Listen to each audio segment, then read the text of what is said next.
Audio Jungle.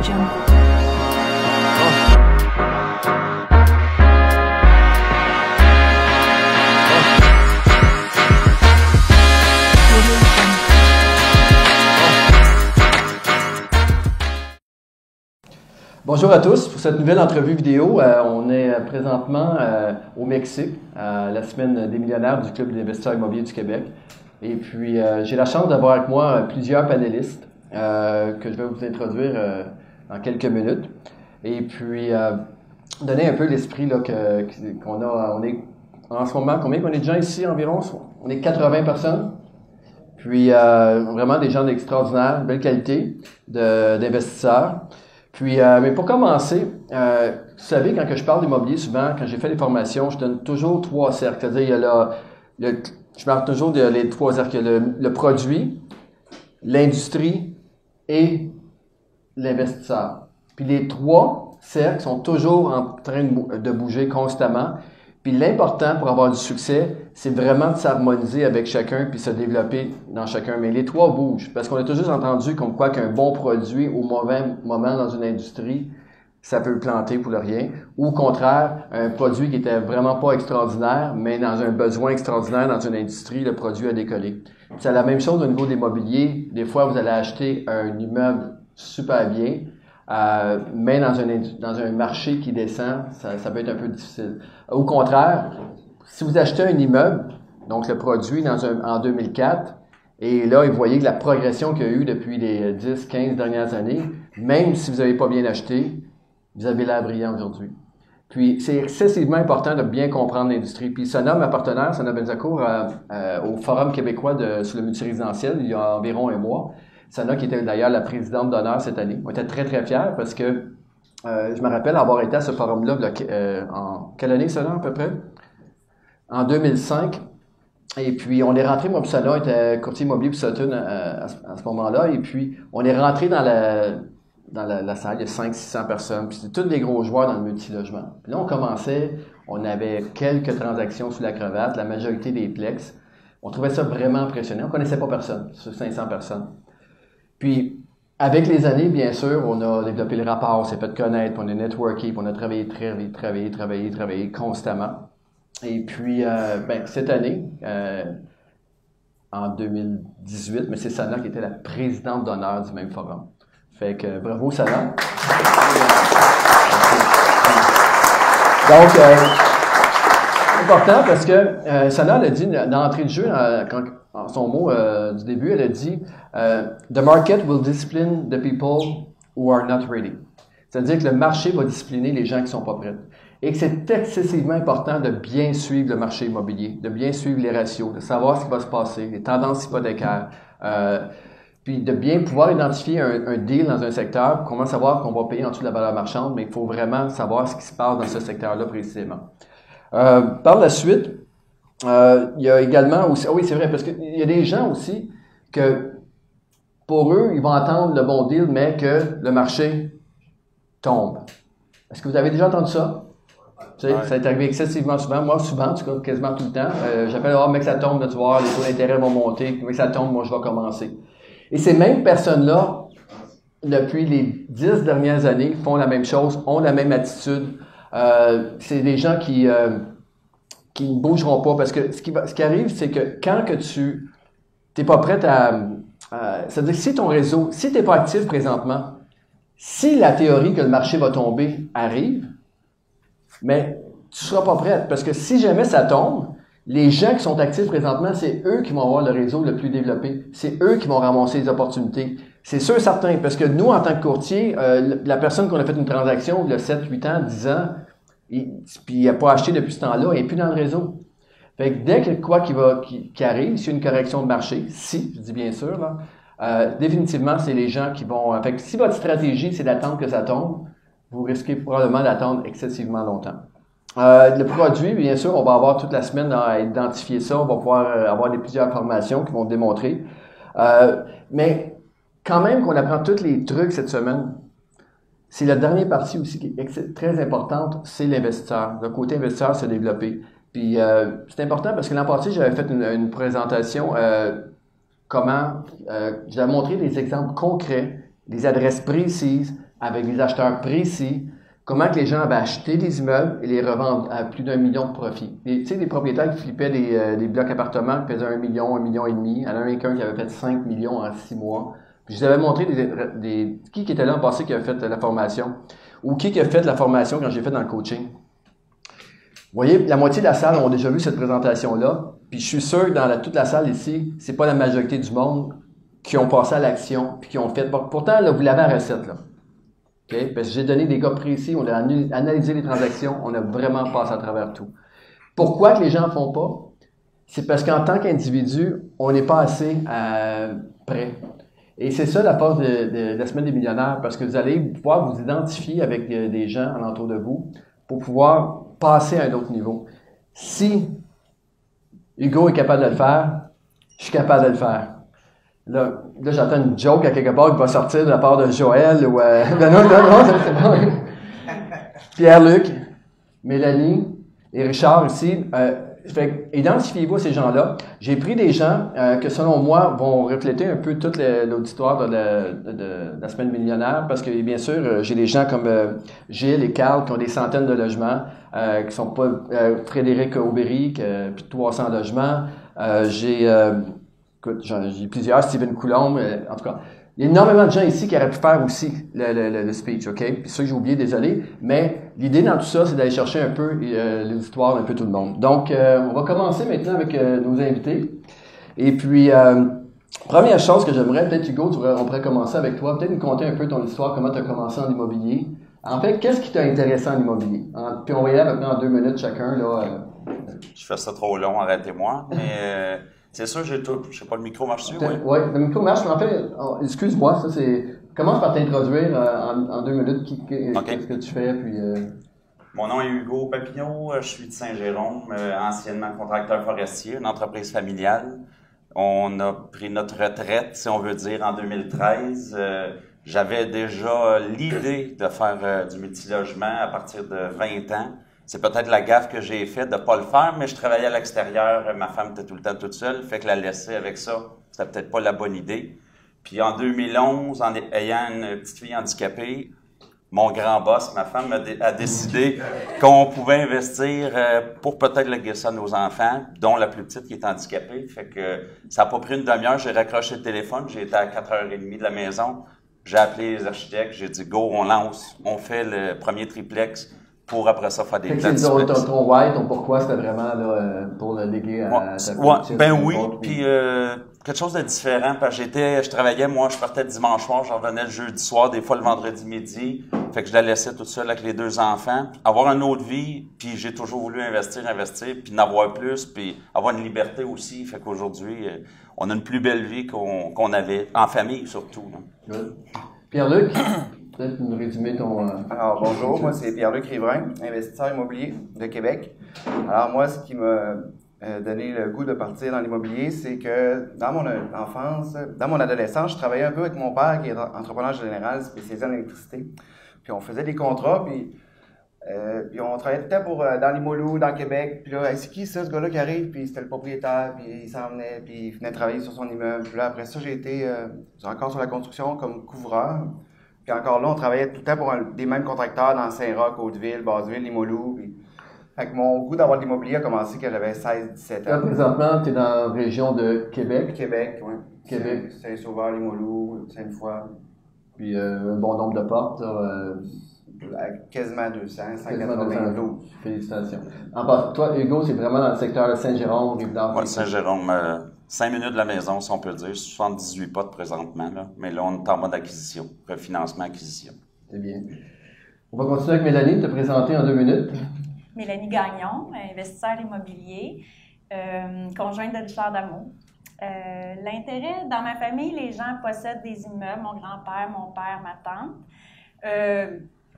Pas vraiment impliquée jusqu'à temps que Richard s'implique auprès du club, puis que là, je décide d'embarquer avec lui dans des projets communs. Puis là, je suis tannée d'être infirmière. Je pense que c'est le gros sujet d'actualité.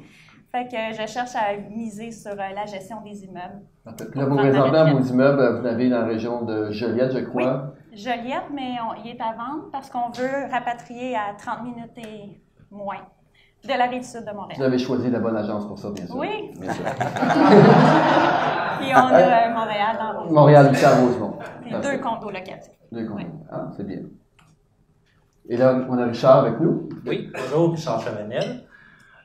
Moi, j'ai commencé l'immobilier il y a environ 10 ans. Je viens de la Beauce. Là, présentement, je suis dans la région de Québec. C'est là que je fais mes investissements. Moi, je me suis intéressé à l'immobilier. C'était vraiment... en fait, il y a 10 ans, j'avais un travail dans une usine. J'étais vraiment pas heureux là-dedans. Puis, je cherchais une manière de m'en sortir. Pour moi, l'école, ce n'était pas une option. J'étais plus du type autodidacte. Donc, j'ai cherché par moi-même comment je pourrais me lancer en entreprise. Puis, ce que j'ai trouvé, en fait, c'est en allant dans une vente de garage. J'avais trouvé un vieux livre de 1980 qui m'avait coûté 25 cents, qui était sur Louis Dostie, comment faire de l'argent avec l'argent des autres dans l'immobilier. Puis ça m'a vraiment accroché, puis j'ai vraiment réalisé qu'il y avait beaucoup d'argent à faire dans le temps avec ça. Mais ce qui me bloquait un peu, c'était que j'avais pas la mise de fonds pour partir. Donc, on va rentrer, tu vas nous compter comment tu as commencé tantôt. Ouais. Fait que toi, tu es dans la région de Québec. De Québec. Dans la région de Québec ou à la ville de Québec? Ville de Québec, oui. Puis j'ai aussi Lévis.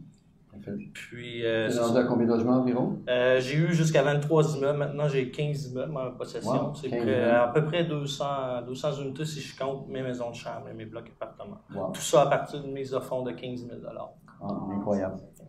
Donc, vous voyez qu'on a vraiment un panel intéressant, différentes régions aussi. Donc ça va être bien. Peut-être recommencer. Déjà, tu as déjà le micro des mains. On va continuer avec toi. C'est peut-être de voir comment tu as commencé. C'était quoi ton premier multilogement?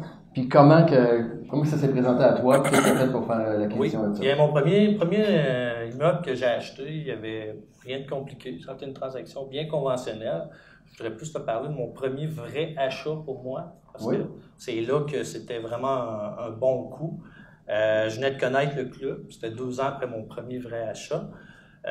Puis j'ai réussi à faire l'achat sans aucune mise de fonds.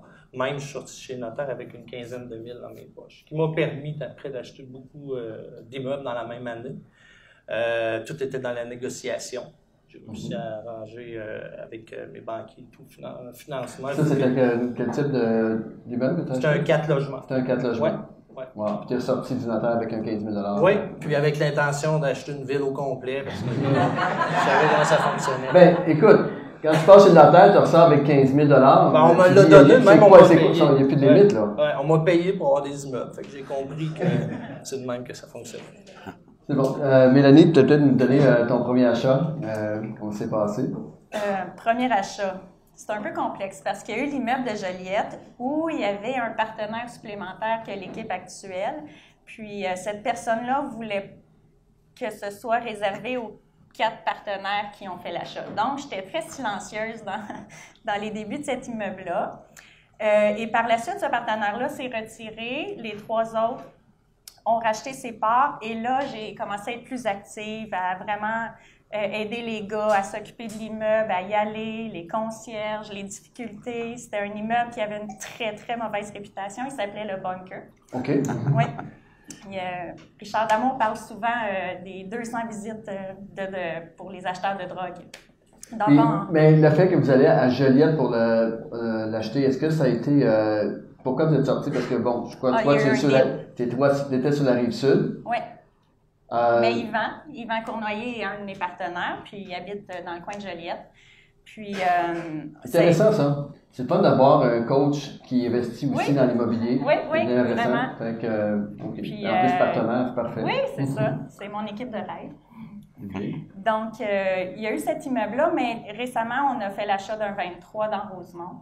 Ouais. Et là, j'ai été plus impliquée dans tout le processus, même si, bon, avec Richard Damour, Christian Grenier puis Yvan, ils ont chacun des forces au niveau du transactionnel.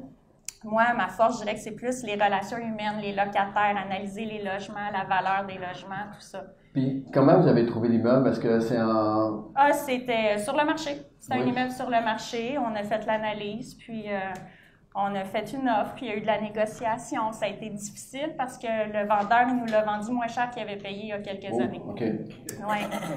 Puis c'est pas un immeuble d'un deal, là. Et on n'est pas reparti de chez le notaire avec l'argent dans nos poches, pas du tout. C'était un immeuble qui était au prix du marché. Mais nous, on était prêts à passer à l'action. Et c'est cet immeuble-là qui s'est présenté. Donc, c'est important ce que tu dis là, parce que la personne qui a acheté, j'imagine, ça faisait une couple d'années. Oui, puis il s'en occupait pas très bien. Il s'en occupait pas, puis il a vendu moins cher. Donc, c'est souvent le cas qu'on va le voir aussi dans les prochaines années de plus en plus, c'est que on va voir qu'à cause que, bien sûr, les taux d'intérêt montent, les gens qui ont acheté à financer à 85% à 2,12 d'intérêt, puis qui ne s'occupent pas de l'immeuble, puis souvent, la 15% qui manque va aussi provenir du refinancement de la maison, un taux d'intérêt aussi également qui est très bas. Puis si tu ne prends pas soin de l'immeuble, puis tu ne peux pas non plus... ça, sans donner d'adresse, parce que je connais l'immeuble qu'ils ont acheté, puis je me rappelle, il y a quelques années, quand c'était sur le marché.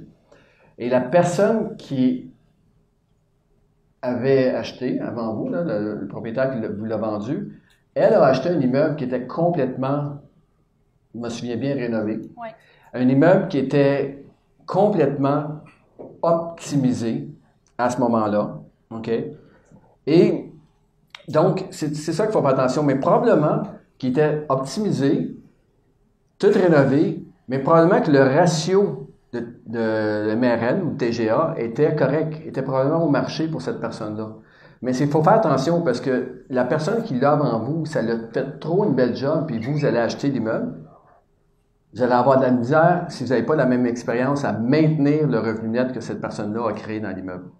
Et c'est souvent ça qui arrive. Puis là, moindrement que là, les taux d'intérêt montent, mais celle-là, ça devient un peu énervant. Fait que pour le fait que toi, tu l'as payé moins cher, tu l'as vraiment payé au bon prix qu'il aurait dû payer à ce moment-là. Parce que, tout à fait. Donc, OK, intéressant comme premier coup. Pierre-Luc, comment ça a été quoi ton premier achat de multilogement ou premier achat immobilier, peut-être multilogement? Mon premier achat, c'était en 99-2000, c'était un 4 logements. À l'époque, les caisses populaires, ils finançaient à leur guise, à leur discrétion, soit 75% du plus haut de la valeur ou du prix payé. C'était comme ça à l'époque, les règles de financement, c'était plus facile. Répète ça, 75%? Je m'étais fait dire, pour la première acquisition, ils pouvaient, à leur discrétion, financer 75% du plus haut des deux entre la valeur que tu payes et la valeur marchande. Contrairement aujourd'hui où c'est le plus bas des deux. Tout le temps. Absolument. Alors, moi, je savais compter, puis l'immeuble, je l'avais négocié avec un offre d'achat à 35 000 à l'époque. C'était un 4 logements dans Saint-Sauveur. Il y avait quand même des travaux, alors c'était le prix qui ça valait à l'époque. Puis j'avais calculé que j'avais besoin de 15-20 000 de travaux, fait que je m'étais magasiné un évaluateur, puis ça a sorti en tout cas la valeur marchande à l'époque à 64-66, puis ils m'ont donné 75% de la valeur. Alors j'ai payé l'achat, puis je suis sorti de là avec mon 17-18 000 que j'avais besoin pour faire les travaux. Tu viens de Québec aussi? Oui. Mon Dieu, c'est quoi, là? Qu'est-ce qui se passe à Québec? C'est fort. On va aller acheter des immeubles là-bas. En 2000, moi. Ah, en 2000, OK. En quelle année, toi? 2009. En 2009, quand même. Ouais. Donc, C'est le temps.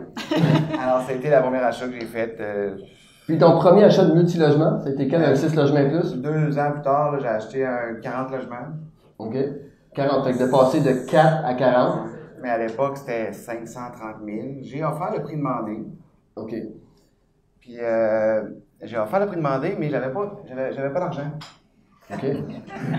J'avais $0. Fait que là, j'ai une offre d'achat, 530 000. Le gars demande 530, j'offre 530. Mais j'avais demandé une balance de 100 000, puis 25 %, ça faisait 132 500. En tout cas, si je me souviens bien, les chiffres. Puis, je m'étais dit, je vais trouver 32 000 en refinancement à mon 4 logements. Alors, il revient la contre-offre.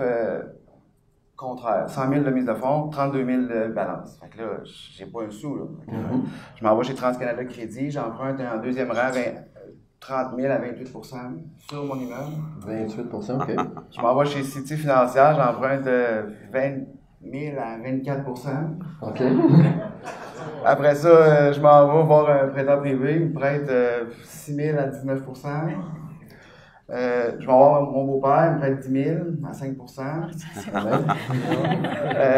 il manquait un peu d'argent. Puis là, je m'en vais voir un de mes oncles.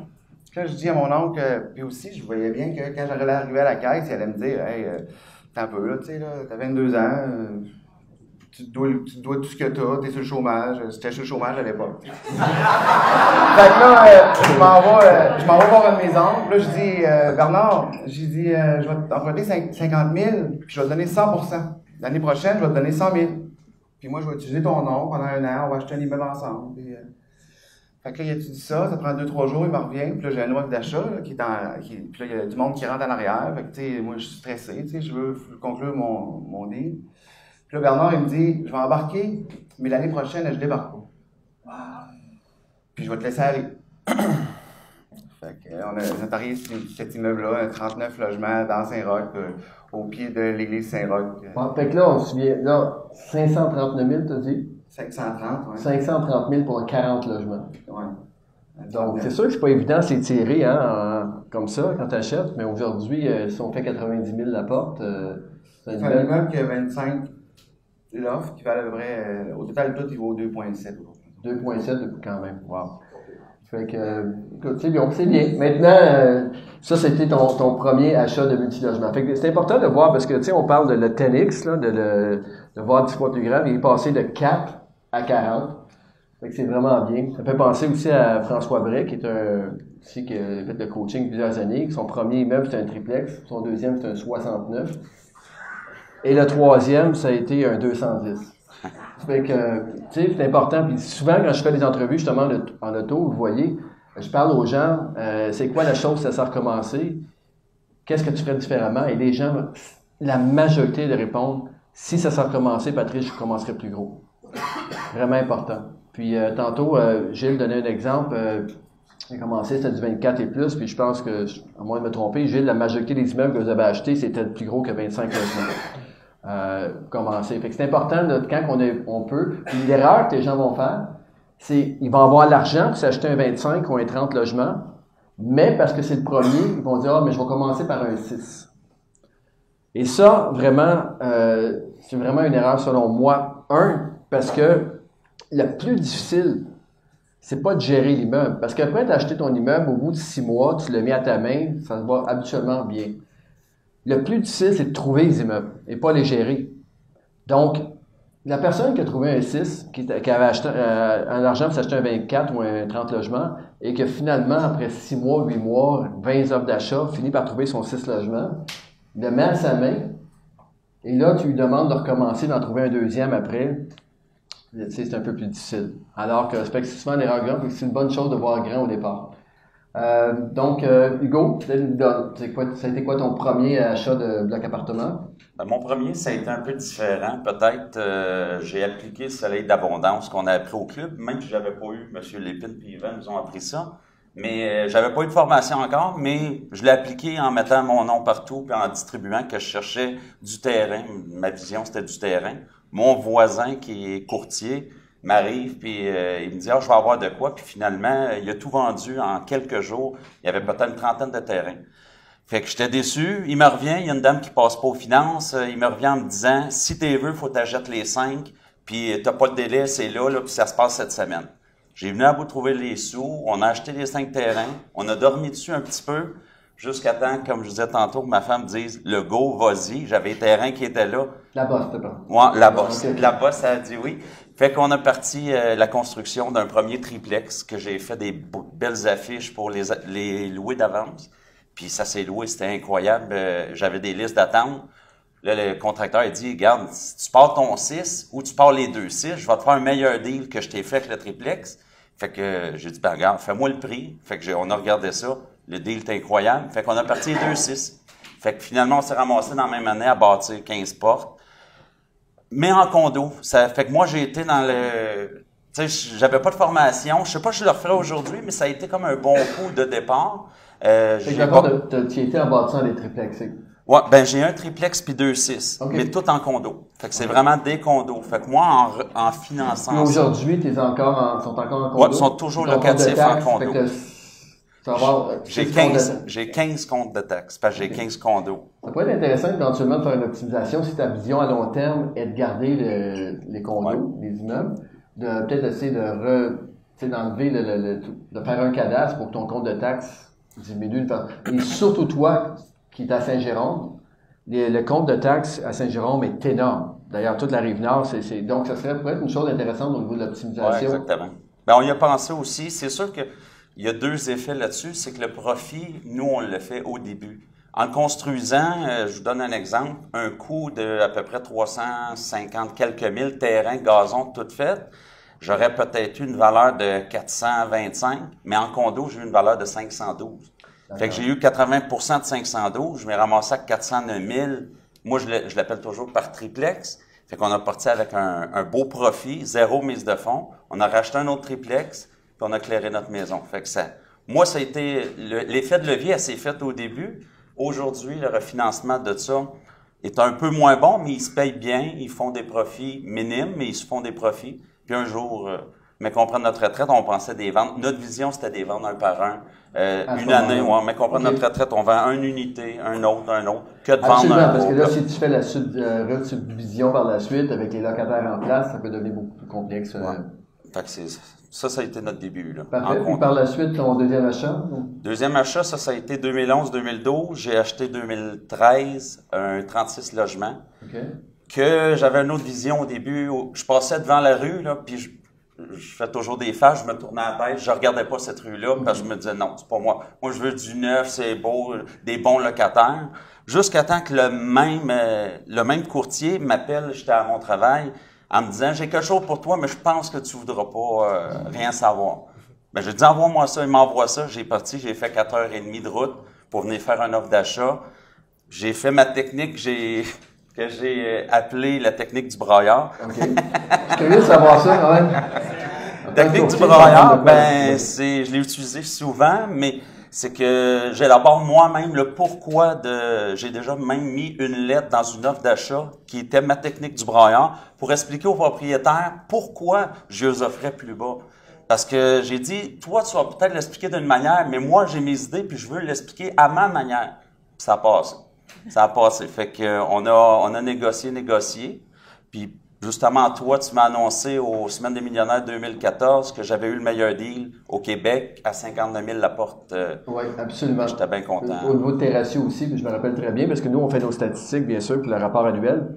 Et là, on regarde toutes les transactions, puis bien sûr, on y va avec une médiane. Fait qu'on part d'en haut, la plus haute, la moins chère, la moins chère. Puis quand on est arrivé au niveau de la transaction avec les meilleurs ratios, cette année-là, c'était Hugo. Et on voit Hugo Papineau. Ah! Hugo!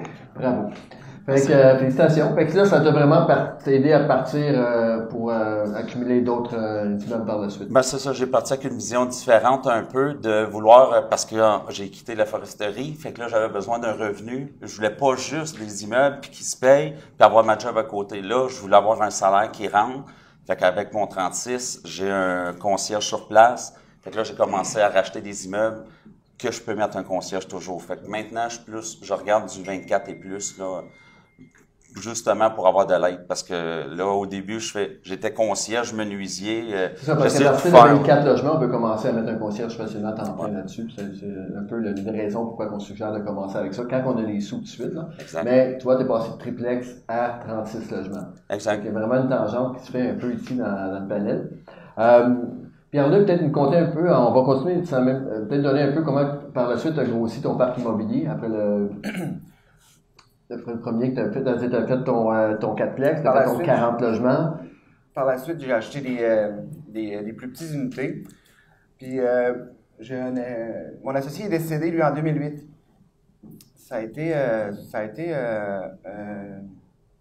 On n'avait pas de contrat de convention, on en parlait, on l'avait quasiment signé, on avait tous les modèles.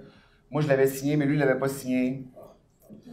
Alors, gelé tous nos immeubles pendant 5 ans. Ouf, OK. Parce qu'on a réglé en 2012. 4 ans, en tout cas, tout est partout. Là. Fait que, tu sais, tout était gelé, on avait tout ensemble. Fait que là, la leçon, là, c'était vraiment quand on parle de convention d'actionnaires et tout, c'est un... Ça, c'était tantôt à la question s'il y avait de quoi que je voudrais recommencer, là, mais je mettrais l'emphase là-dessus, là, surtout quand on a tout en commun, là, tu sais. De partir et de structurer comme il faut avec les partenaires, parce que, bien sûr, il faut toujours préparer la porte de sortie, même si on y pense pas, elle va arriver éventuellement. Mais par la suite, qu'est-ce qui a fait que j'ai grossi, c'est quand j'ai connu Yvan et Jacques, puis que je suis venu ici. Oui. C'est ici que j'ai poussé mes idées au-delà, là, tu sais. je n'ai acheté des 15, des 16 par la suite, là, mais en sortant d'ici, j'avais des idées plus de grandeur. Puis, mais j'avais de la misère un peu, puis ma conjointe, elle m'encourageait. Puis là, je dis, ben non, 92 logements, voyons donc. Fait que là, il y a un 92 pas. Puis là, je la regarde, puis je le trouvais beau, puis les chiffres. Puis là, je voyais la maximisation du projet, puis l'emplacement stratégique, tu sais.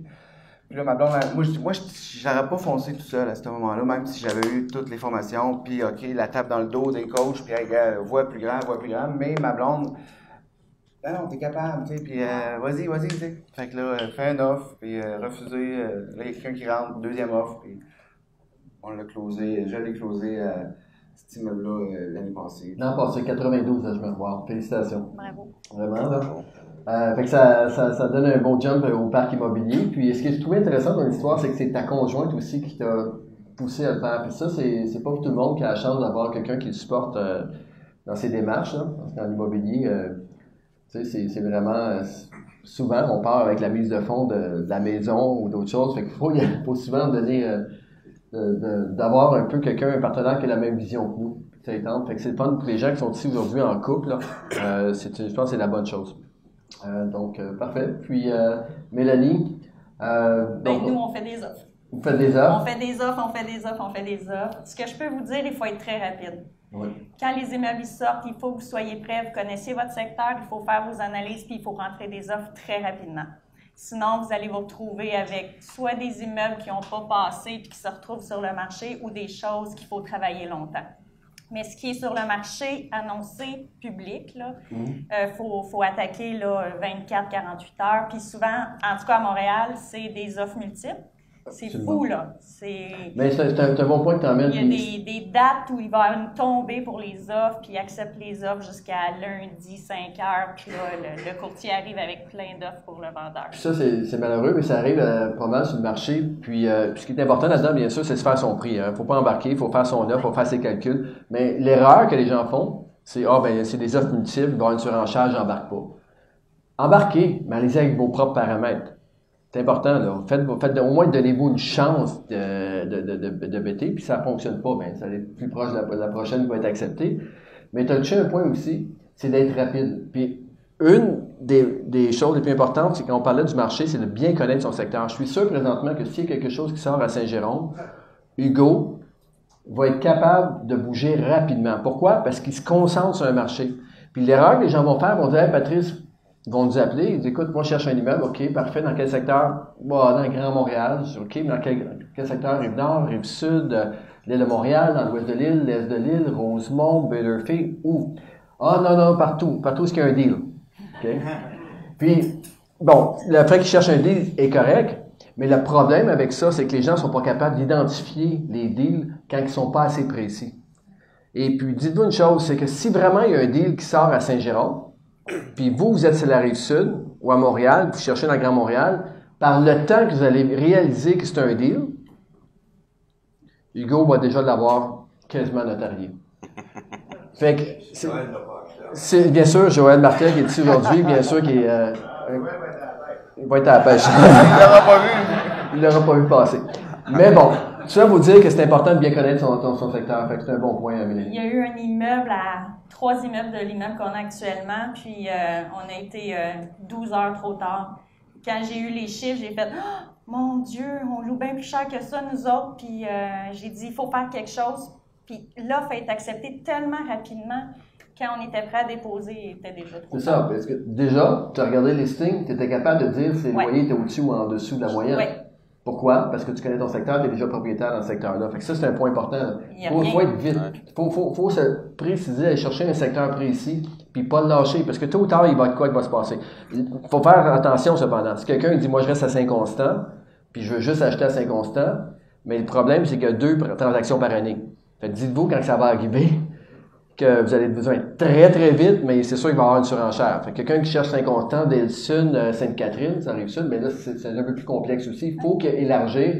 Tu dis, à ce moment-là, essaye au moins d'aller à Brossard, essaye d'aller à Châteauguay, essaye d'aller peut-être à Longueuil, dans certaines parties de Longueuil, pour pouvoir justement avoir un certain nombre de transactions pour pouvoir trouver une immeuble.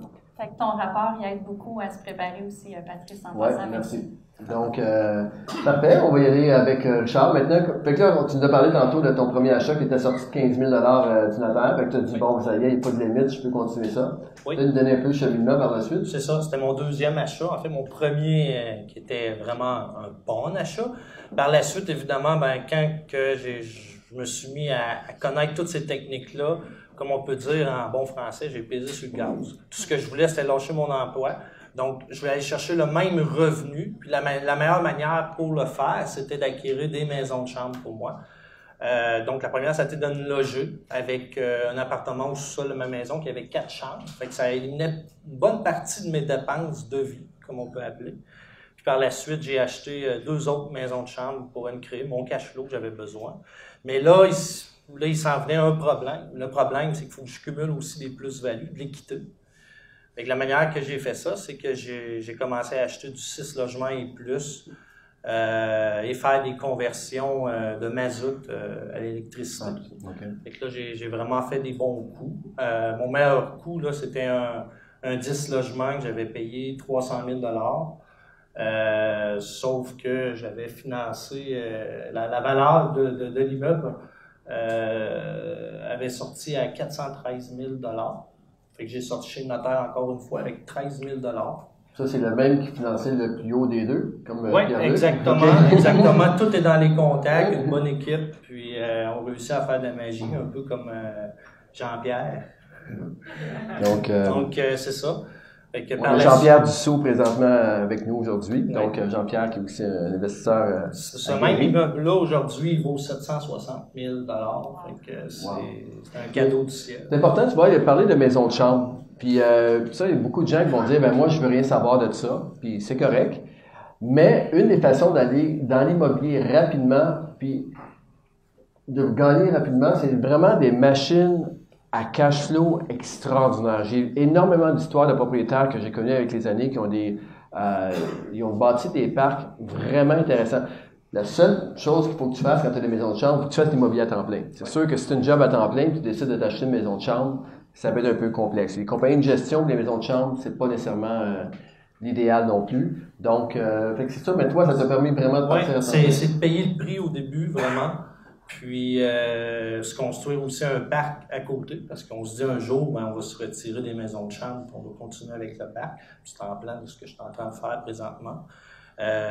Puis, par la suite... Pourquoi tu as retiré les maisons de chambre? Est-ce que c'est une question encore de gestion? Parce que pourtant, le cash flow est quand même... Oui, mais à un moment donné, c'est que le parc que tu construis à côté, il y a tellement une bonne capitalisation, des bonnes plus-values, que tu te dis, à un moment donné, c'est plus l'argent, le problème, c'est le temps.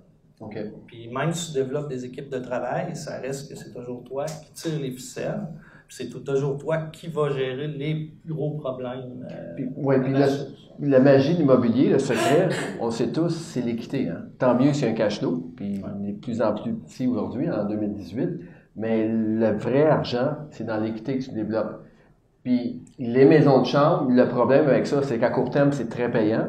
Mais à long terme, au niveau de tes refinancements, au niveau de la prise de valeur, c'est pas autant que des immeubles avec des 3,5. Parce qu'à un certain moment donné, il faut que tu comptes ton temps, combien tu gagnes à l'heure. Oui. Et si tu mets beaucoup de temps, peut-être que c'est payant en cash flow, mais si tu comptes ce que tu peux aller chercher des fois avec des plus gros immeubles, au final, c'est moins payant à l'heure, une maison de chambre, qu'un gros immeuble. Sauf que quand tu débutes, tu peux pas nécessairement commencer avec des gros immeubles. Fait que, en commençant avec ce qu'on appelle des plex, qui peut être une maison de chambre, comme un immeuble en duplex. Est-ce que c'est déjà arrivé d'acheter des immeubles, mettons, un 6 logements ou un 4plex, puis vraiment tout transformer et le mettre en maison de chambre? Ou oui, j'ai déjà fait avec un 6 logements.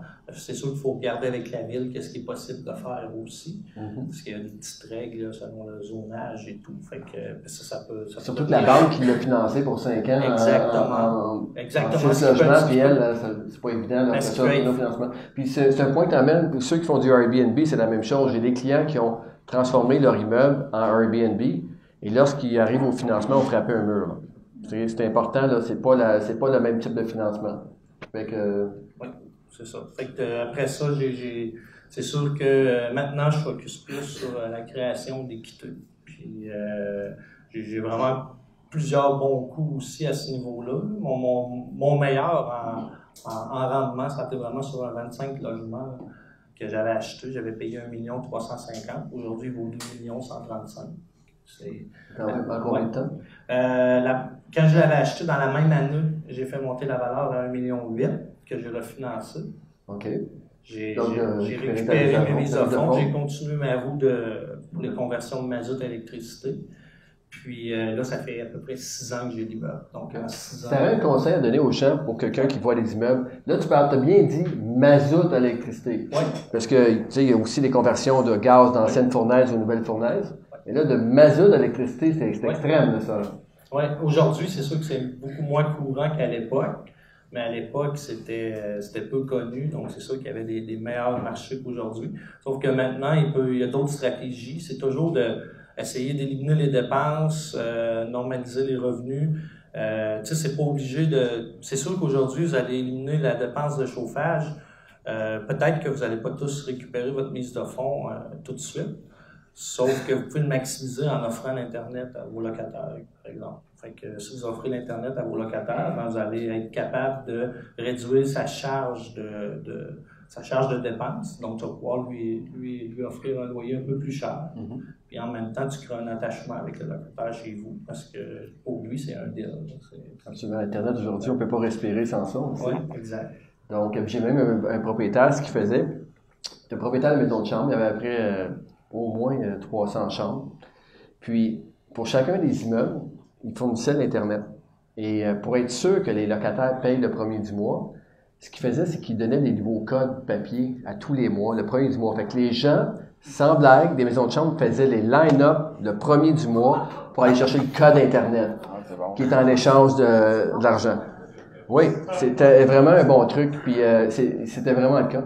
Puis également, ce même propriétaire-là, ce qu'il faisait aussi, c'est qu'il donnait les 2 derniers loyers au concierge.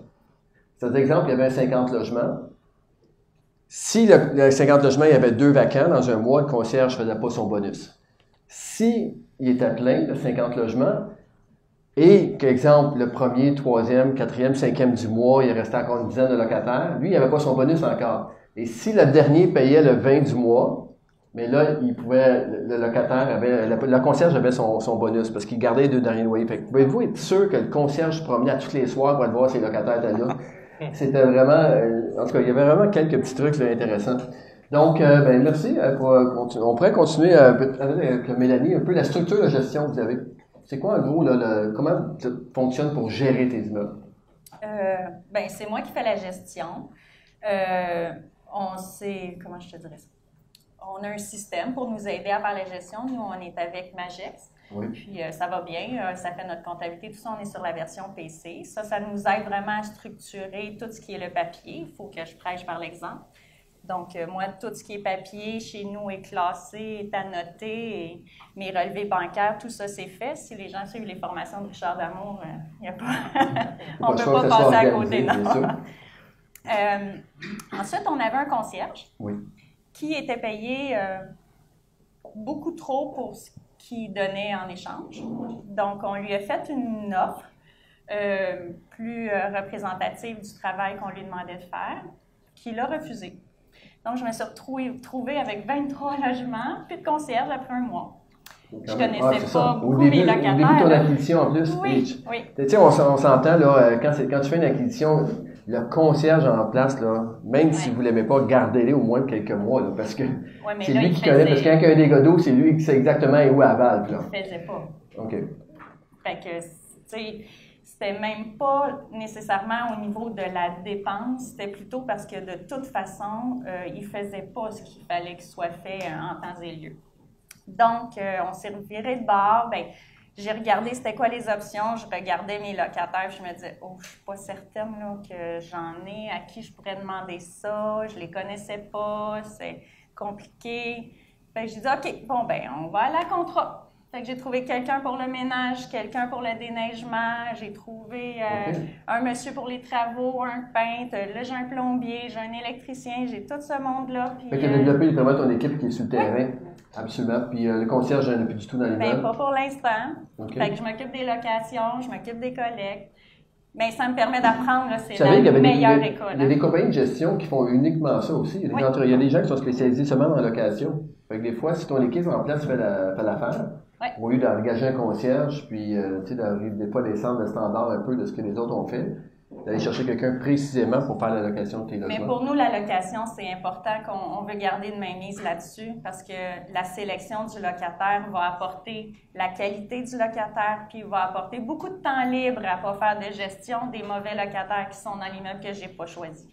Absolument. Vraiment, nous, on veut quand même continuer à miser sur le choix des locataires. Ça fonctionne quand même bien jusqu'à maintenant. Ça fait depuis 27 octobre, on a terminé notre ménage des non-payeurs.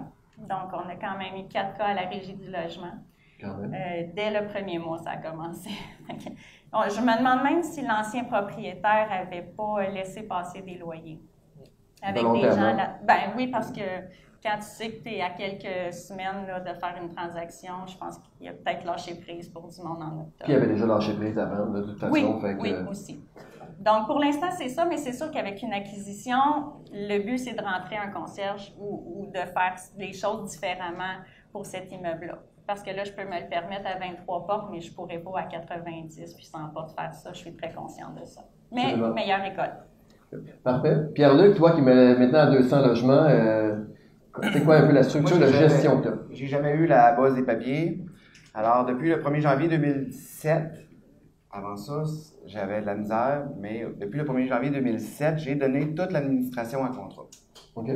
J'ai gardé la collecte dans certains immeubles, dans d'autres non, mais j'ai gardé toutes les locations. Ceux qui payent bien ou ceux qui payent moins bien que tu as gardé la collecte? Ceux qui payent pas bien, c'est sûr que je m'en occupe. Okay. Ou mes représentants en dessous de moi. Mais tout le côté administratif, je ne lui touche pas. Je fais la location, je link les concierges avec la compagnie de gestion. La location, je la partage entre mon équipe, mais je garde aussi le côté maintenance. Tous les travaux. Donc, quand tu te donnes la gestion, est-ce que tu as un employé ou une entreprise de gestion? Une gestion immobilière, la France et Mathieu de Québec, qui ont pris mon administration depuis plus de 10 ans. Wow, quand même, c'est bien. Puis là, comme ça, mais toi, tu t'impliques, mais vraiment dans les projets importants. Puis ça, c'est important, ça va permettre de grandir aussi. Quand on donne, souvent, on le fait nous-mêmes, puis on arrive à un certain nombre de portes où on est rendu trop dans l'immeuble, on est rendu qu'on change les planchers nous-mêmes, les comptoirs de cuisine, puis éventuellement, ça nous empêche de grandir. Fait que c'est important d'y aller le plus vite possible, de déléguer, là. Il y a toujours le défi en tant qu'entrepreneur. Puis à travers tout ça, aujourd'hui, j'ai une super équipe. On est 3 gars sur les entretiens, puis ma conjointe aussi qui travaille avec moi à temps plein. Elle a pris un secteur de la ville, moi j'ai pris l'autre secteur, et on se partage ça, c'est bien. Good. Parfait, Hugo. Au niveau de la structure de gestion, c'est à 5 minutes de chez vous. Fait que... Ben, c'est ça. C'est sûr qu'au début, j'essayais de faire tout moi-même, là. Le plus possible en tout cas. Puis en grossissant, puis en ayant le 36 justement, lors de mon achat du 36, je me suis rendu compte que ça prenait beaucoup de temps. J'avais un concierge, mais peut-être moins habile que moi. Fait que j'ai dû faire des travaux. J'avais encore du temps. Mais là, j'ai dit, si je veux grossir, j'ai pas le choix. Je vais déléguer. Puis je fais ma comptabilité présentement jusqu'à temps que je sois plus capable ou que ça me tente plus. Mais j'ai des bons concierges. Puis moi, je délègue à mes concierges beaucoup. Faut que je lui fasse confiance, mais c'est moi qui prends les appels, c'est moi qui loue, c'est moi qui fais les enquêtes. Sauf que je lui donne la responsabilité que s'ils font les visites, ils m'envoient des photos, je parle aux gens, on peut faire même des conférences vidéo. Après ça, s'ils sont acceptés, je prépare le bail, je le donne au concierge, je vais lui remettre un montant forfaitaire à chaque bail qu'il va avoir signé pour l'encourager en plus de son salaire, justement pour qu'il me libère, parce qu'à un moment donné, du temps, on n'en a pas, puis je veux continuer à grossir, puis ma job à moi, ça va être d'investir, puis d'en avoir de plus en plus. Je peux plus être day-to-day dans les immeubles toujours, on manque de temps. Parfait. Pendant qu'on est dans la gestion, là, Hugo, tu pourrais peut-être nous donner, pour toi, y a-t-il un sinistre qui est arrivé dans ton immeuble? Y a-t-il quelque chose qui s'est passé? Puis comment tu as réagi à ça? Parce que je pense que, lequel, c'est ça, parce que Hugo, ça fait quelques années là, qu'on se côtoie, entre autres, à la Semaine des millionnaires ici, puis à tous les années, il nous conte une histoire qu'on apprend tous là-dessus, mais t'as eu toutes sortes de choses qui s'est passées. Avec mon mastermind, on se dit tout le temps, je vais finir par écrire un livre, il n'y a rien qui m'est pas arrivé. Mais pour vous en prendre, tu sais, j'ai eu de suicide dans un de mes immeubles que j'ai trouvé moi-même. Un concierge avec... Concierge pédophile. Que je donnerais des trucs, peut-être, de ne pas oublier lorsqu'on fait une enquête de crédit.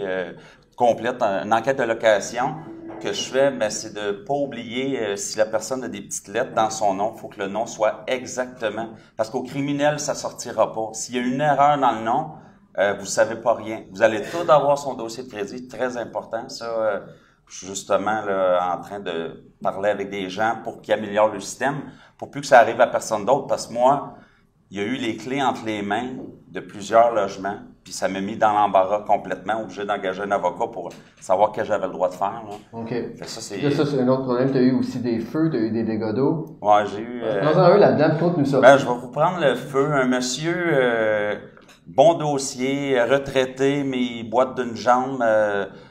Il voulait un niveau au sol, tout ça. Un bon monsieur, super gentil. Le monsieur, il décide de faire des frites sur son four, puis il oublie sa poêle, puis le monsieur, il marche pas vite, il s'est rendu au salon, il s'est assis, puis il regarde la télévision, son Pepsi avec sa bolle de frites, on le voit sur le divan.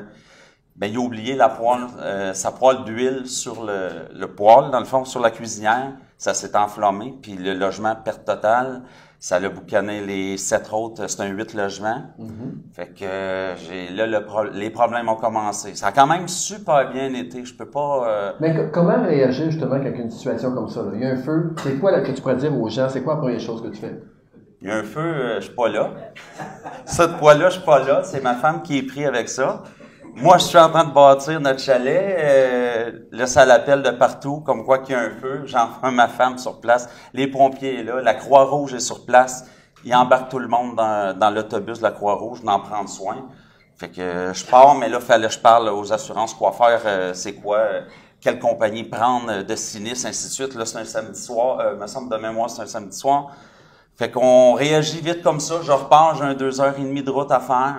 Est-ce que qui t'appelle en premier, là? Mettons pour être sûr, parce que là, tout le monde, quand tu passes au feu, tu reçois un paquet d'appels, là, parce que tu as toutes les entreprises de la région qui courent après toi. Ben moi, les pompiers ont averti ma femme de pas prendre n'importe quelle compagnie de sinistre. Ils ont dit, appelle ta compagnie d'assurance tout de suite pour savoir avec qui ils font affaire. Moi, je suis pas habitué, parce qu'ils ont dit, il y a beaucoup de monde qui vont se promener des placardeurs, je pense que le terme, qui vont offrir leur service, puis tout le monde se groche. Quand ils entendent sur les radios de pompiers qu'il y a un feu, tout le monde se pointe. Fait que finalement, moi, j'ai rejoint la compagnie d'assurance avant de partir m'en revenir. Fait qu'ils m'ont référé leur compagnie de sinistre que j'ai fait venir. Eux ont tout placardé un samedi soir. Fait que ça monte vite une facture, pas pour moi, mais pour les assurances. Mais de là aussi, de ne pas oublier que c'est obligatoire que chaque locataire ait une assurance. Parce que le monsieur est assuré, mais toutes les compagnies d'assurance, dont la mienne, ont revenu sur l'assureur du monsieur. OK. Monsieur, ils vont empêcher après ça tes assurances de monter une personne. Oui, c'est ça. C'était lui qui était responsable. Là, mais en premier, est-ce que c'est bon justement de prendre la compagnie de sinistre de ton assureur ou pas? C'est dur. Moi, la manière que j'ai vu ça, quand j'ai vu la soumission, j'ai capoté, j'ai dit ça n'a pas de sens. Ça n'a pas de sens. De toute façon, on nommera pas de nom. Non, on nommera pas de nom. Quand j'ai vu la soumission qui est rentrée pour le placardage, qui a duré peut-être 1h30, 2 heures à quelques morceaux de plywood, j'ai tombé à terre, j'ai dit ça n'a pas de sens. Fait que quand il est venu le temps de démolir, ben j'ai dit regarde, moi je le prends. C'est moi qui le prends. Ah, mais là, t'es mieux de prendre nos gens certifiés platine, quelque chose comme ça qu'il me disait. Moi, je lui ai dit, ça n'a pas de sens. T'sais. Moi, je vais faire la job, mon contracteur va faire la job à mon goût, à moi, comme que je veux. Puis, il y a des grosses chances qu'avec le montant que je vois là, ça n'a pas de sens. Fait, finalement, j'ai tenu mon bout. Je m'ai fait vraiment dire, tu devrais vraiment prendre ça. Puis, j'ai dit non, je prends mon contracteur à moi. C'est ça que j'ai fait, mais sur un feu comme ça, ça a super bien été. J'ai amélioré mes airs communs parce qu'il y avait de la boucane partout. J'ai fait une super belle job. Pour le même montant, tu étais capable de faire une job... non, plus. Plus? Parce que sur le montant qu'eux avaient mis, il me restait une 60aine de 1000 pour un logement que j'ai pu améliorer tous mes autres immeubles à côté. Fait que, malgré ma malchance, ça a donné une bonne chance. Puis moi, j'ai pris exactement la soumission de cette personne en sinistre-là. Puis j'ai dit, regarde, moi, je la prends à ce prix-là. Je veux même pas le calculer. Je sais que je vais arriver à ce prix-là.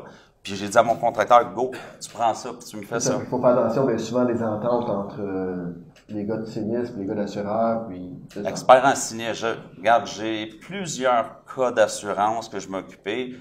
J'ai aucune idée, mais à chaque fois, je me fais toujours référer la même personne, la même franchise, si on peut dire. Là. Oui.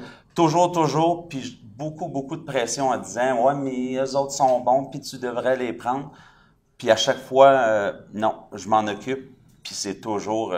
Fait que toi, tu penses en main carrément. Ouais, c'est trop facile puis trop payant. Fait que mon conseil, c'est ceux qui sont capables de le faire ou ceux qui ont des amis contracteurs, ils vont en voir qu'est-ce qu'ils demandent, puis demander une soumission, mais tu sais, il n'y a rien à perdre là-dessus. Good. Puis à Luc, peut-être un petit cas, un problème que tu peux nous aider, puis comment tu en es sorti? Mais moi, je m'en suis bien sorti, mais j'ai fait mal assuré. À l'époque, tu sais, quand tu achètes un 39 logements, 530 000, puis que l'ancien propriétaire il est assuré pour 500 000, toi, tu te dis, on va assurer ça pour 800, tout va bien aller. Tu sais. Mais c'était un 12, un 12, un 24, avec un 13, un 12, un 12, puis un 3. Fait que si on divise ça 800 000 pour 4 12, ben, en tout cas, un 13, un 12, puis un 2 logements à l'arrière, ben, ça fait à peu près 200 000 d'assurance par 12 Parce que logements. le coût de reconstruction, à cause qu'il y a plusieurs immeubles. Ouais. Fait que j'étais mal assuré. J'ai eu un feu, moi aussi, également. Fait que j'ai pas fait mon difficile dans les choix de matériaux et tout ça, parce que, dans le fond, j'étais assuré pour un 12 logements pour 200 000, puis en total, ils ont payé 220 000. Fait que, tu sais, je m'en suis bien sorti, mais j'ai pas pu refaire plus que qu'est-ce qu'il y avait à faire. Mais dans ce feu-là, c'est un problème électrique. Puis quand tu es mal assuré, ben, t'as pas trop le choix de... J'ai réussi à m'en sortir avec magie, que tout allait bien, mais j'ai soumissionné moi-même sur le placardage. Mon père est licence de général, fait que, puis c'est mon père qui a tout pris la job, puis j'ai chapeauté tout ça pour que les coûts arrivent. Parce que quand tu négocies avec le gars, puis là, il te dit « Ouais, mais t'es assuré juste pour 200 000. » Fait que là, il voulait jouer comme co-assureur, mais vu que je me suis organisé que la facture reste très basse, ben ils ont finalement tout payé. Absolument. Ça, c'est un point. Quand tu fais une acquisition aussi, c'est important de vérifier les assurances en place. Parce que souvent, les gens expérimentés qui vont mettre un immeuble en vente vont monter déductible d'une façon importante pour pouvoir faire baisser. Pas nécessairement la valeur de reconstruction, mais juste en jouant avec les déductibles, la valeur de la police baisse, donc le revenu net augmente. Fait que ça, c'est les choses. Mais j'étais vraiment mal assuré, tu sais, pour un 39 logements, 800 000 à l'époque. On parle de mon feu, j'ai eu ça en 2006. Oh, OK, quand même. Je l'avais acheté en 2002, je l'avais mis à 800 000 en 2002, je l'avais pas fait augmenter l'assurance, mais tu sais, en 2006, les coûts étaient peut-être 20 en bas d'aujourd'hui ou 25 en bas d'aujourd'hui. Fait que c'était quand même cher, c'était vraiment mal assuré. Fait que je m'en suis bien sorti malgré tout, vu que j'ai tenu... Fait que ton conseil, c'est vraiment de bien vérifier les coûts d'assurance, c'est sûr. Coût de la reconstruction et tout. Ouais. Mélanie, peut-être nous conter une petite histoire d'un sinistre que tu as eu ou un problème que tu as eu à l'immeuble? C'est pas un sinistre, mais c'est un problème commun, puis ça m'affecte aussi dans mon travail d'infirmière à domicile. C'est les punaises de lit. Oh, okay. Fait que je veux juste rappeler à tout le monde que c'est le propriétaire qui a la responsabilité quand il y a des punaises de lit chez ses locataires. Une punaise de lit, c'est gros comme un pépin de raisin. Ça ressemble à ça, la couleur, tout ça. Vous allez le trouver dans les matelas, dans les tapis, dans les cadrages, tout ça. Ça peut vivre 1 an sans manger. Fait que je veux juste vous le dire, là. Mais, mettons, tu arrives, là, tu découvres un cas de punaise. C'est quoi la première chose? C'est l'exterminateur. C'est difficile à se débarrasser. Il faut faire inspecter tous les logements de cet immeuble-là. C'est important. Parce que sinon, vous allez dans un cercle vicieux. C'est résistant aux produits. Donc, il faut que le travail fonctionne le plus rapidement, le plus efficacement. Et mettez les locataires de votre côté. Parlez-leur, expliquez-leur l'importance parce qu'ils ont un travail à faire eux aussi. Parce que s'ils ne font pas le ménage de leurs choses, mais il y en a là, dans les vêtements, tout ça, donc c'est important. C'est sûr que trouver 2-3 punaises de lit, puis d'en trouver 100 puis 1000, bon, il y a une différence, mais tu sais, ça peut vouloir dire, là, se débarrasser des matelas, tout ça. C'est vraiment un problème qui est commun, je vous dirais, là, on a présentement peut-être 70 immeubles en vente, puis je vous dirais que 10, 15, dans 20, les DV, là. Il y en a plein partout. C'est pas... En fait, pour beaucoup de gens, c'était un showstopper dans le sens que j'avancerai pas parce que les punaises de lit, c'est un immeuble. Mais il faut plus se mettre mentalité. Donc, au contraire, c'est un problème juridique qui se règle. Oui. Puis c'est quand même assez courant. Il faut l'adresser. Absolument. c'est pas aller, il n'y a pas de petits produits à acheter au Canadian Tire, oubliez ça, là. Ça prend vraiment des professionnels qui font la job. Ça, c'est important. Ou quand tu es rendu avec un parc assez important, puis tu as pas mal de problèmes, on a Frédéric Aubry qui est ici, qui a été chercher sa licence d'exterminateur. Oui. C'est lui-même. Fait que, il a voulu régler le problème, mais je pense que ça va demander une question de coût aussi. Puis, tu sais, quand tu connais, tu peux commander du matériel aussi qui sont moins chers, et ainsi de suite, quand tu as ta propre licence. Mais dans nos calculs pour un achat d'immeuble, on a un montant qui est associé à l'extermination. Je veux dire, ça fait partie des coûts possibles. Tant mieux si une année, il n'y a rien. Hein, ça vous ramène l'argent dans une autre colonne. Mais il faut adresser le problème rapidement. Est-ce que tu vois, tu as un plan qui est récurrent avec un exterminateur? Ou non. C'est... Non. Il y a beaucoup de propriétaires qui ont commencé à faire ça. Par défaut, ils font un deal pour tout le parc immobilier au complet. Puis tu viens tous les mois, puis tu shootes un peu partout, puis voilà. Ouais. Ça dépend quel type d'immeuble, quel secteur, et ainsi de suite. Quelle clientèle qu'il y a là. Puis demander le certificat que c'est clean. Il faut qu'ils reviennent faire la démonstration que c'est terminé l'infestation. Parce que si vous voulez vendre l'immeuble, c'est toujours plus le fun de prouver que la job a été faite aussi. Absolument. Richard, peut-être donner un cas problème que tu as vécu, puis comment tu as réagi? Oui, bien, c'est un peu dans la même chose que Mélanie. Sauf que moi, c'est ça, les punaises de lit, avec un appartement, avec un exterminateur, ça va quand même bien, normalement, quand il fait un bon travail. Par contre, là où était mon problème, c'était pour mes maisons de chambre. Les maisons de chambre, quelqu'un se réveille, s'aperçoit qu'il y a des punaises de lit. Une fois sur 3, il va prendre son stock et il va déménager. Okay. Là, après, tu as un méchant problème. Il amène le problème ailleurs. Exact. Là, tes punaises vont se déplacer de chambre. Puis là, ça peut jouer au domino assez vite. Là, tu perds beaucoup de revenus. Tu ne peux pas vraiment relouer une chambre que des punaises. Mais tu ne peux pas vraiment faire passer... Bien, l'exterminateur peut venir, mais les punaises ils peuvent rester cachées jusqu'à un an de temps. Donc, si personne n'est couché dans la chambre, bien, les punaises peuvent rester cachées. Fait que tu mets du produit pour rien. Donc, moi, la solution que j'ai trouvée à ce moment-là, c'est j'ai fait des recherches sur Internet. J'ai trouvé des chaufferettes en Arizona pour ça, qu'on branchait sur le 110. Okay. Autrement dit, j'ai pas besoin de prise spéciale. Je mettais ça dans le branchement électrique de la maison. Puis, je chauffais la chambre pendant au moins une dizaine d'heures, je vous dirais, à température d'environ 57 degrés Celsius. Ça tuait tout ce qui était les œufs des punaises de lit, puis les punaises aussi. Puis je faisais mettre un produit aussi dans le tourage de la chambre pour des fois qu'il y en aurait qui tenteraient de s'échapper. Ça, tu vas isoler comme ça, un ou deux logements et le faire directement? Je ne le faisais pas avec les logements, parce qu'avec les logements, c'est un peu, ça m'aurait pris plus d'équipement. Mais pour une chambre de 100-120 pieds carrés, j'étais capable de monter ma température à 57 Celsius. Okay. C'est vraiment d'essayer de déplacer tous tes meubles, mettre ton lit debout pour que l'air circule, que ça fasse un effet tournade un peu. C'est la première fois que j'entends ça, c'est vraiment intéressant. Comme, en fait, tu déshydrates tout ce qui est dans la chambre. Fait que tout ce qui est chandelle, maquillage, faut tout que la locataire sorte. Tout ce qui est drap, linge, des trucs là, tu demandes au locataire qu'on mette ça dans des sacs de plastique de poubelle, on met ça à la sécheuse à haute température pendant, mettons, une demi-heure, 1 heure, pour que ça fasse le même impact que la chaufferette dans la chambre. Il y a le froid et le chaud, hein? Parce que les endroits qui sont spécialisés, que tu vas porter tous les sacs là-bas. C'est moins 20. Moins 20, moins 20 degrés. Il y a des places à Montréal où tu vas porter ça, puis c'est ça l'expertise. Tu vas tout porter le linge et tout, les matelas et tout. Mais c'est plus facile par le chaud que le froid. Okay. Puis, faut surtout...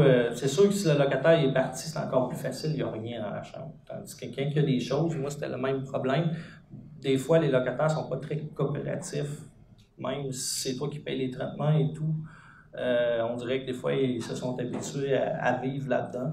Puis, tu rentres, tous les vêtements sont par terre ou quoi que ce soit. Comment tu veux mettre du produit pour faire traiter ça? Fait que, moi, c'est la solution que je fais. Fait que, parfois, ça a déjà arrivé que ça n'a pas réglé le problème dans les médias, que c'est revenu petit à petit, mais ça, je sais pas, moi, il y a 300 punaises dans la chambre. Mais quand même, s'il en reste 2 ou 3 après, ben, moi, je viens de diminuer mon problème. Après ça, on est capable de prendre le dessus pour faire un deuxième traitement de la sorte. Ou venir un externe. Intéressant. Écoutez, on va continuer. Il nous reste, on reste un peu de temps. Est-ce qu'on va penser peut-être juste nous donner Peut-être on va commencer avec Hugo. Si Hugo, tu aurais recommencé, là, demain matin, tu repars ton parc immobilier, y a-t-il quelque chose que tu ferais d'une façon différente? Oui, ben c'est sûr que je commencerais plus jeune. L'idée que j'avais, c'était ça, c'était 20 ans. Puis j'en parle encore, puis j'ai encore des regrets, mais je me dis, vaut mieux tard que jamais, finalement. Puis regarde, on évolue là-dedans, mais c'est un de mes regrets. Puis j'aurais aussi un peu comme qu'on Mais est-ce que mentionne. l'occasion s'est présentée pour toi à 20 ans, exemple? Ben oui, Ok. oui. Mais ma situation familiale, ma femme qui était toute seule, moi qui travaillais à l'extérieur, bon, on a décidé d'acheter un condo, puis d'avoir la vie, mais le beau condo, mais finalement, moi, je voulais un triplex. Puis je voulais après ça un autre triplex. Puis on était sur une rue de beaux triplex neufs, puis ma vision, c'est d'avoir que du neuf. J'ai eu des deals aujourd'hui que je repense, que je me dis, le prix qui m'avait fait ça, un beau sixplex avec les foyers, le gros kit, le prix, c'était ridicule. J'aurais Le dû regret. l'acheter. C'est sûr que c'est facile à dire aujourd'hui, hein, j'aurais dû en acheter plus. Hein? Ça, on se le dit tous. Puis avoir su, quand on passe devant un immeuble, j'ai eu cet immeuble-là qui m'a été offert de 10 ans à tel prix. Tu vois le prix de vente aujourd'hui. Mais pour toi, ça serait de commencer plus jeune, plus rapidement. Ouais, plus jeune, puis peut-être regarder aussi plus le usager, parce qu'au début, je visais que le neuf, le beau, je voulais pas de trouble. Peut-être le manque de confiance de pouvoir gérer les problèmes C'est des ça. immeubles plus âgés. Puis maintenant, je suis content d'avoir un parc quand même varié. C'est quand même très varié, fait que ça fait une belle balance. Il y en a qui se gèrent facilement, d'autres qui bougent beaucoup plus, puis d'autres, une grosse moyenne. Ça bouge pas beaucoup, mais c'est un autre clientèle, ça va bien. Parfait. Pierre-Luc, si tu aurais à recommencer, qu'est-ce que tu ferais de façon différente? D'avoir une convention entre associés, ça c'est Oui. sûr. Puis je ne formerais pas une SNC en 2002. OK. Puis j'aurais des idées plus grandes. Plus grand? C'est-à-dire que... Ben, j'aurais eu des idées plus de grandeur plus tôt. Je suis d'accord qu'à 22 ans, 39 logements, c'était quand même grand, là, mais l'année d'après, j'aurais pu racheter un 70. Donc, tu avais 22 ans quand tu as acheté le... 39. Oui, wow. Mais l'année d'après, là, si j'aurais eu, en tout cas, 2001 que vous avez commencé, je ne sais pas si, en tout cas, moi, à cette époque-là, je me voyais comme pas besoin de personne, tu sais, mais c'était faux. Absolument. Je suis rentré dans le club Si j'avais recommencé, j'irais voir M. Lépine en 2001, vous avez commencé? Quand j'avais acheté mon 39 en 2002, j'aurais été à sa porte, puis j'aurais suivi toutes les formations à cette époque-là. Imaginez-vous là, ce que je serais. Exactement, la façon de structurer les immeubles. Mais quand même, je respecte, puis tu as tout à fait raison, c'est important pour les formations. Beaucoup de gens vont dire ça également, avoir su me réformer plus rapidement. Mais ce que j'aime, c'est que tu as passé à l'action quand même. Ouais. OK? Puis c'est important. Parce que, tu sais, des fois, les gens attendent tellement que ça soit parfait. Puis des fois, il faut se lancer dedans, puis après ça, on deal avec. Puis là, après ça, on va faire une formation. En ayant de l'expérience sur le terrain, en ayant déjà des immeubles, quelqu'un qui vient ici, qui fait une formation, qui n'a pas encore un immeuble, versus celui qui vient ici et qui a déjà 100 logements, il peut s'enligner d'une façon complètement différente. Mais si j'avais pas suivi de formation, aujourd'hui, j'achèterais plus rien. Absolument. J'aurais gelé mes équités, j'aurais gelé tout ce que j'ai, puis après ça, ça aurait été dégelé dans 10 ans. J'en ai acheté un dans 10 ans, dans 5 ans, j'aurais redonné le coup, là, tu sais. Souvent, parce que justement, ce qui n'est pas d'information, ça te permet aussi de voir comment faire travailler ton équité. Là. Souvent, tu t'en rends pas compte quand tu résultes pas. Parfait. Mélanie? Quand je me suis séparée en 2007, j'aurais acheté un plex au lieu de m'acheter une maison. Oui. Oui, parce que je l'aurais encore aujourd'hui, ou en tout cas, ça m'aurait amené ailleurs. J'aurais quand même eu l'équité pour aller vivre avec Richard quand on s'est rencontrés par la suite. Puis, je veux dire, ça n'aurait rien changé dans mon processus, mais j'aurais eu un plex puis j'aurais un effet levier beaucoup plus grand. Absolument, parce que la valeur des plex a beaucoup plus monté que des maisons. Oui. Puis en plus, tu capitalises, souvent, ça va être la même mise de fonds, mais tu vas capitaliser pour 400 000 ou capitaliser pour 250 000, exemple. Donc, ça fait toute une différence, en effet. Fait que toi, pour toi, ça serait d'y aller avec un... Ah oui. Commencer tout de suite avec un plex au lieu d'acheter une maison. Souvent, les gens vont me poser la question, comme premier, est-ce qu'on achète un condo ou on va aller s'acheter un triplex? Ouais, tout le monde dans mon entourage là, avec qui je travaille, tout ça qui parle de s'acheter une maison, je leur dis toujours pourquoi tu veux une maison? Il te restera rien. Là. Définitivement, une maison, c'est un actif, mais c'est pas quelque chose qui est rapportant. Même si tu as fini de payer, elle te coûte de l'argent tous les mois. Puis si tu payes pas les taxes pendant une couple de mois après que ça soit dû, tu vas t'apercevoir que c'est pas à toi la maison. Mais j'ai acheté une maison que j'ai gardée 14 mois.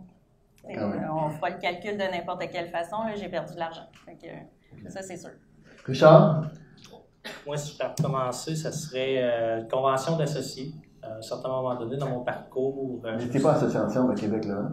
Hein? Vous n'étiez pas Non, association? non, on ne se connaissait pas encore.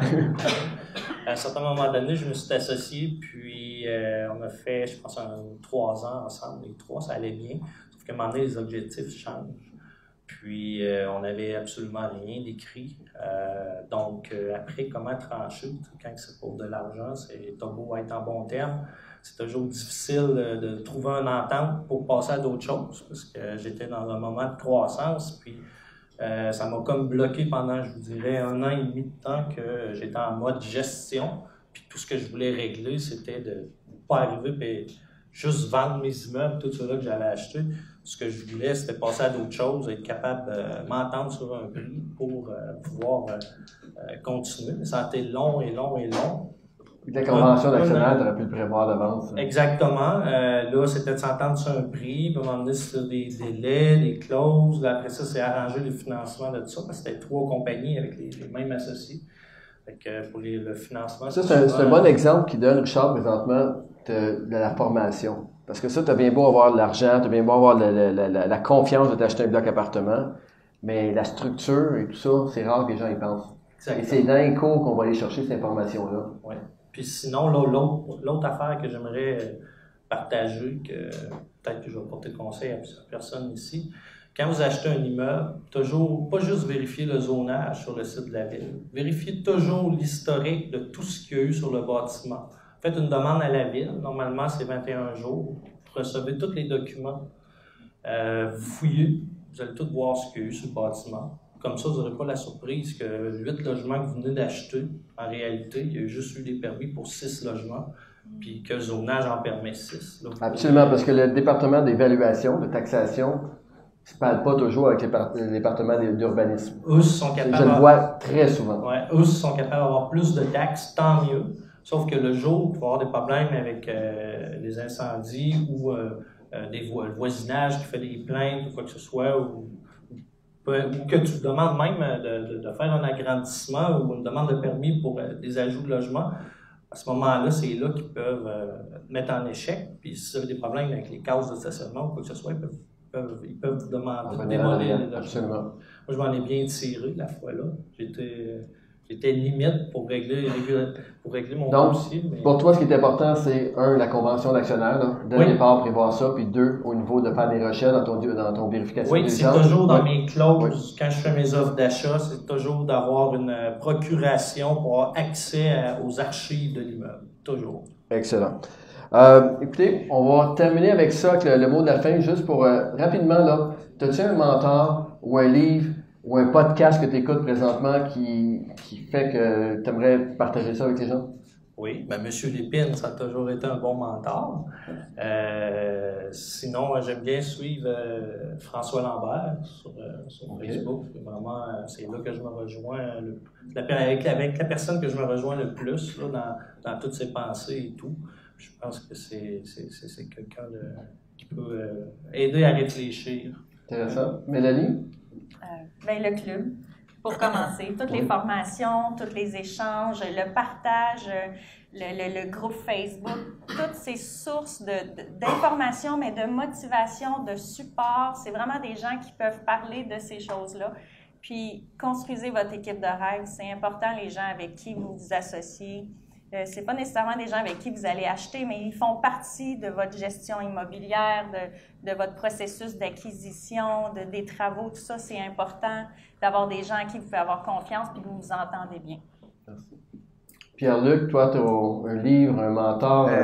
Qu'est-ce qui m'a permis de me propulser beaucoup, c'est Yvan, Jean-Pierre, M. Laferrière et M. Lépine. Mais avant cela, qu'est-ce qui m'a permis de maintenir le cap, c'était que je voyais un mentor qui était jumelé avec la Jeune Chambre de commerce de Québec, ça s'appelait SAGE. Je suis encore membre, mais à tous les mois, on se rencontrait, moi et cette personne-là, puis elle m'aidait à garder le cap là, dans les années de moi. En tant qu'entrepreneur, est-ce que cette personne-là est nécessairement dans l'immobilier, pas? Lié. Lié, OK. Intéressant. Puis c'est important, fait que, surtout quand tu commences, et d'avoir cette vision-là, d'aller voir quelqu'un que tu peux vraiment rentrer dans les détails des problèmes, puis c'est un bon mastermind. Hugo? En étant le dernier, je vais répéter un peu semblable aux autres, mais j'ai fait pas mal toutes les formations du club, du coaching avancé. J'ai fait des cours de flip avec Yvan. Mon premier cours était, puis je tiens à le mentionner, c'est avec Guy Demers sur la comptabilité immobilière. Puis quand j'ai su le premier cours, j'ai dit je m'inscris au coaching, je l'ai fait tout. Tout ce qui est sorti. J'ai 6 semaines des millionnaires de fait à présent. Fait que quand il passe de quoi, je suis là avec le club, puis j'essaie de suivre les groupes Facebook. J'adore ça. Il y en a plusieurs qui me disaient hier, on te suit sur Facebook, mais tu sais, on se connaît pas, mais ils me voient, puis j'aime ça, j'aime partager qu'est-ce que j'ai appris. C'est ça qui est génial avec les médias sociaux aujourd'hui, là. C'est incroyable le contenu qui est là, l'information, mais quand même d'aller suivre une formation pour aller en profondeur par un professionnel c'est important, mais déjà au départ, tu as quand même beaucoup de contenu qui est là, qui est disponible. C'est intéressant. Écoutez, merci beaucoup à tout le monde là, pour l'attention. Pour les gens de l'auditoire qui nous regardent présentement sur Facebook, écoutez, vous voyez la qualité de l'information qu'on vient chercher ici tous les années. Puis, je vous invite bien sûr, encore une fois, si vous avez aimé le contenu, de taguer quelqu'un que vous connaissez qui pourrait être intéressé par le contenu de l'entrevue qu'on vient de faire avec nos panélistes. Également, si, encore mieux que ça, vous pouvez même partager la vidéo ou donner un 5 étoiles sur Patrice Ménard Multilogement ou un j'aime, parce que là, je pense qu'il nous en manque une coupe pour atteindre un chiffre magique. Puis merci à les panélistes. Merci à tous, vraiment, c'est très généreux de votre contenu. Et puis, on pourrait les applaudir tout le monde et